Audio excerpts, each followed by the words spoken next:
Hi guys what's up welcome to make it with Maithili a new series जहाँ पे मैं छोटी छोटी रेसिपीज शेयर करूँगी.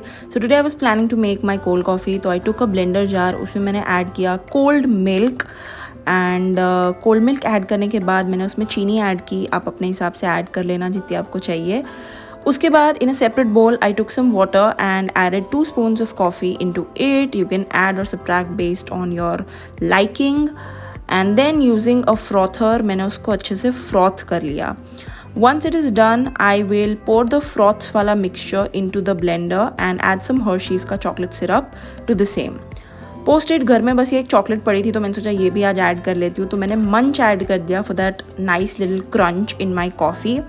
And then close the lid and blend it. And उसके बाद एक ग्लास में मैंने लिया ice and I poured my cold coffee into it and there you go, it's ready. Subscribe for more.